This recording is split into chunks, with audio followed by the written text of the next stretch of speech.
Señores y señores, buenas tardes, como siempre.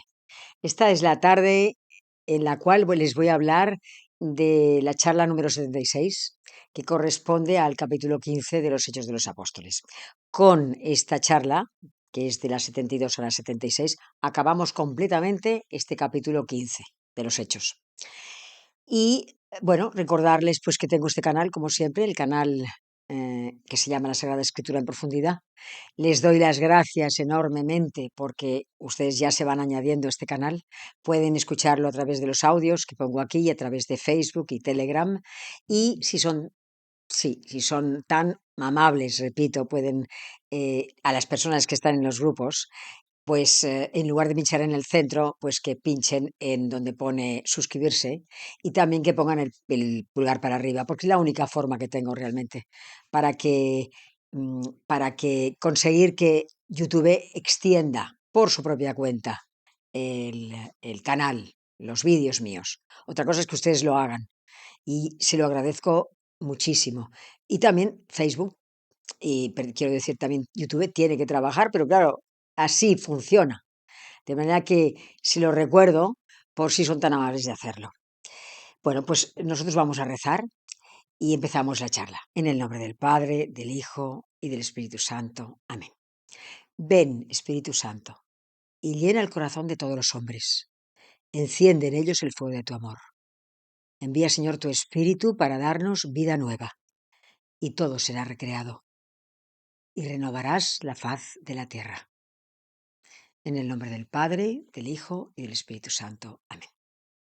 Bueno, pues en esta charla yo les voy a hablar de la llegada de la embajada de Antioquía, de Siria, la que había sido enviada a la comunidad de Jerusalén para solucionar todo el tema que luego se desarrollará en el concilio de Jerusalén. Bueno, vuelven a casa. Entonces, el texto nos dice lo siguiente. Capítulo 15, versículo 30, dice, ellos, o sea, los que habían ido a desde Antioquía de Siria a Jerusalén, ellos, después de despedirse, bajaron a Antioquía y se reunieron en la asamblea y entregaron la carta. La leyeron y se gozaron al recibir aquel aliento. A ver, Pablo y Bernabé, apoyados finalmente por Judas Barsabas y por Silas, así dice en la carta apostólica, van a Antioquía de Siria y explican lo que contiene la carta apostólica. Entonces, los cristianos que hay allí, todos los judíos cristianizados y las demás personas, pues, a ver, supongo que se llevarían una gran alegría y un gran consuelo, porque es que debían haber estado bastante perturbados, porque es que había dos grupos que pensaban totalmente distinto. Entonces, cuando ya se resuelve todo en el Concilio de Jerusalén y se establece todo por escrito en la Carta Apostólica, pues se descansan en ello, ¿no? Fíjense en una cosa que es muy interesante. Cuando los cristianos de Antioquía de Siria reciben esta carta apostólica que viene directamente de la comunidad de Jerusalén, de los apóstoles, no se rebelan contra ella. Al contrario, eh, todas las prescripciones que les imponen a los paganos para que tengan que hacer, ellos las acatan tranquilamente. Y esto es algo que es muy importante para nosotros como ejemplo, porque los cristianos tienen que estar unidos. Así lo dice el Señor en el Evangelio de San Juan, que dice, Señor, que todos sean uno, como tú y yo somos uno. Por eso yo estoy tan interesada en explicarles bien los hechos de los apóstoles, porque es un ejemplo de la iglesia a seguir. Aquí todos los cristianos tenemos que estar unidos. La gente que Jesucristo tiene que estar unida. No tiene que haber mil separaciones. Tenemos que estar todos a una, como Jesucristo quiso que estuviéramos, como su Padre y Él están unidos. Bien, entonces seguimos después de todo esto, de que ya han hablado en la, en la, en la asamblea, dice el texto. Judas y Silas, que eran también profetas, exhortaron con un largo discurso a los hermanos y les confortaron. Pasado algún tiempo, fueron despedidos en paz por los hermanos, para volver a los que los habían enviado. O sea, Judas y Silas lo que hacen es quedarse un tiempo más allí.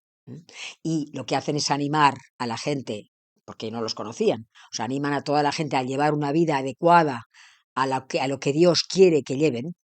Los animan a llevar a este tipo de vida y además explican, exhortan la carta apostólica, explican bien lo que significa esa carta apostólica, la leen bien, lo enseñan bien y exhortan a la gente. Además, fíjense que dice aquí Judas y Silas, que eran también profetas. Esto yo sí lo expliqué ya, lo volveré a explicar un poco más, pero la idea de la profecía, ¿no? En el Antiguo y el Nuevo Testamento. Mire, recuerden que un profeta, y en este caso Silas y Judas, Barsabas lo eran, el profeta es una persona que habla de parte de Dios al pueblo. Un profeta enseña la verdad e interpreta la palabra de Dios y recibe revelación y dirección del Señor para nuestro propio beneficio. Si un caso, si ocurre, recibe revelación y dirección del Señor para nuestro beneficio. Entonces, para que entiendan un poco más que entender, para abundar más sobre el tema, yo les voy a leer la primera carta a los Corintios, la primera carta a los Corintios, capítulo 14, versículo 2, en la que habla Pablo sobre el carisma de lenguas y el carisma de profecía. Voy a leerla. Dice, 1 Corintios 14, 2, dice, el que habla, dice Pablo, el que habla en lenguas no habla a los hombres, sino a Dios. En efecto, nadie le entiende. Dice en espíritu cosas misteriosas. Por el contrario, el que profetiza habla a los hombres para su edificación, exhortación y consolación. El que habla en lenguas se edifica a sí mismo. El que profetiza edifica a toda la asamblea. Yo deseo que habléis todos en lenguas, pero prefiero, sin embargo, que profeticéis. Es decir, si el Espíritu Santo te da el don de lenguas, ese don es entre Dios y tú. El carisma de profecía, el don de profecía, aprovecha a toda la asamblea, ya lo dice aquí, aprovecha gracias a que alguien tiene el don de profecía, la persona edifica, exhorta y consuela a otras personas. Mientras que el don de lenguas nada más te aprovecha a ti misma, a menos que haya alguien que tenga el don de traducir lo que tú estás diciendo. Entonces los otros se pueden enterar de lo que estás hablando en lenguas con Dios. Pero si no hay un traductor, claro, ella lo dice, dice en un idioma misterioso cosas que nadie puede entender. En cambio, el que habla, el que tiene el don de profecía, eso aprovecha a toda la asamblea, como digo. Y por eso Pablo dice, yo deseo que todo el mundo tenga el don de lenguas, porque favorece, o sea, es algo bueno para la persona que lo tiene. Pero si es posible, también quisiera que profetizaseis, porque favorece a todo el mundo. Bien, entonces, esto es lo que explica en el versículo que hemos leído. Y sigue diciendo, dice, Pablo y Bernabé se quedaron en Antioquía enseñando y anunciando en compañía de otros muchos la buena nueva, la palabra del Señor. Bueno, aquí yo quisiera un detalle, una cosa, decirles una cosa que yo considero importante. Y es que verdaderamente que cada uno de nosotros se pregunte verdaderamente eh, ¿en dónde te llama Dios para hablar de Él? O sea, ¿en qué parte, en qué momento, cuándo te llama Dios para hablar sobre el Evangelio o sobre Él o sobre lo que Él quiere? Nunca jamás hacer proselitismo, o sea, no tratar de convencer a la gente, porque hay libertad y cada uno hace lo que quiere, pero sí hablar de la buena nueva, sí hablar del Evangelio, es lo que dijo Jesucristo, id por todas partes y enseñad el Evangelio.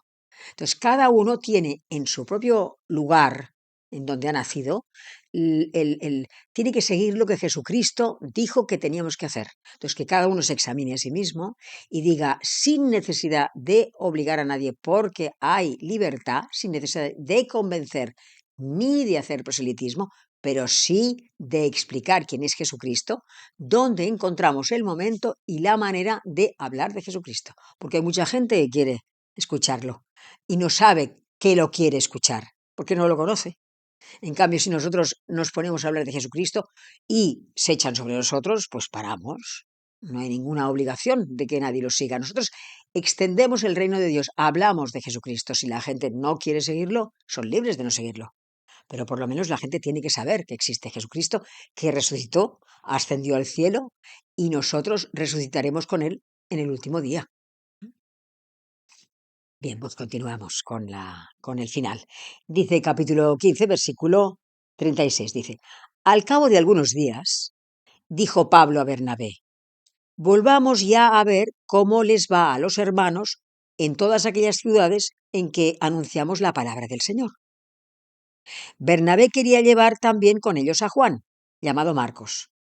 Pero Pablo, en cambio, pensaba que no debía llevar consigo al que se había separado de ellos en Panfilia y no les había acompañado en la obra. Bueno, es que, a ver, al cabo de un tiempo, al cabo de estar tranquilos un tiempo, resulta que Pablo vuelve a tener pues ese celo apostólico, digamos, ese espíritu misionero, esas ganas de extender el evangelio por todas partes, hacer cristianos a más paganos y además ver cómo han sido, cómo están yendo las comunidades, las cuales él ha ido dejando a lo largo de su primer viaje, junto con Bernabé. Entonces le propone a Bernabé que a ver si quiere empezar su segundo viaje. Y Bernabé dice que sí, pero que quisiera llevar a su primo Marcos. Pero claro, es que en el capítulo, si no me equivoco, 13, versículo 13, en el primer viaje de Pablo con Bernabé, ese primer viaje lo hicieron Pablo, Bernabé y Marcos, pero después de haber evangelizado todo Chipre, cuando saltan al Asia Menor, Marcos se retira, de manera que el resto del viaje lo hacen Pablo y Bernabé solos. Entonces, cuando Bernabé le dice a Pablo, yo quisiera llevar otra vez a mi primo, Juan Marcos, Pablo es inflexible, porque a esas alturas ya ha entendido perfectamente el tipo de responsabilidad que tiene un apóstol. Un apóstol tiene que ser abnegado al máximo. Entonces, tal vez, Bernabé era, pues a lo mejor, más blando, pero que no les quepa ninguna duda de que los dos eran igualmente prudentes, los dos igualmente sabios, tenían un gran juicio y tenían los dos una gran experiencia. Y sin embargo, miren lo que pasó, dice el texto. Se produjo entonces una tirantez tal que acabaron por separarse el uno del otro. Se enfadaron. Bernabé tomó consigo a Marcos y se embarcó rumbo a Chipre. Por su parte, Pablo eligió por compañero a Silas y partió, encomendado por los hermanos a la gracia de Dios. O sea que se van, por un lado, Pablo se irá con Silas y empezaremos el segundo viaje, y Bernabé se irá con Marcos otra vez a Chipre.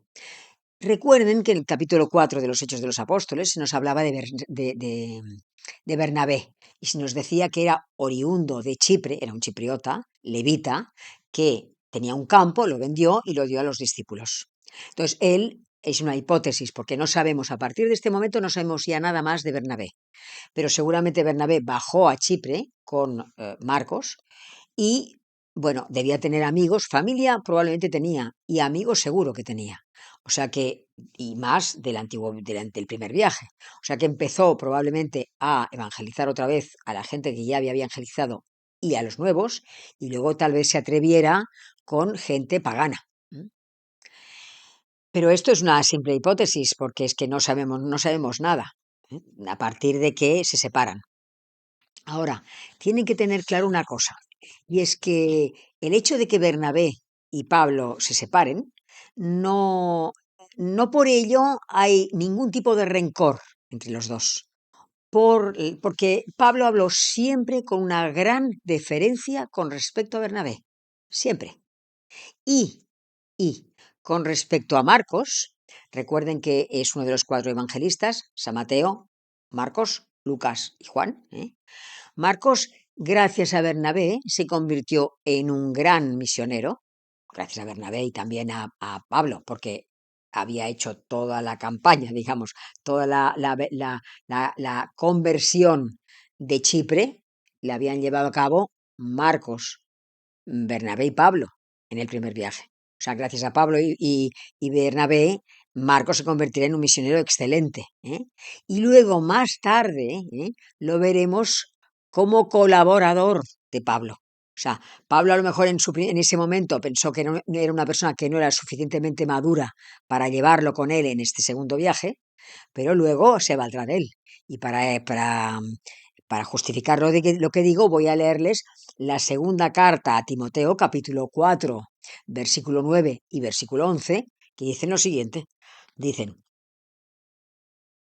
Pablo habla a Timoteo y le escribe a Timoteo y le dice, 4:9 de la segunda carta a Timoteo, apresúrate a venir a mí cuanto antes, porque me ha abandonado Demas por amor a este mundo y se ha marchado a Tesalónica. El único que está conmigo es Lucas. Toma a Marcos y tráele contigo, pues me es muy útil para el ministerio. Fíjense lo que dice, que le dice a Timoteo que busque a Marcos y si lo lleve con él lo traiga a donde está Pablo. Dice, porque me es muy útil para el ministerio. Fíjense si se había cambiado las cosas. Se entiende el ministerio de evangelización, por ejemplo.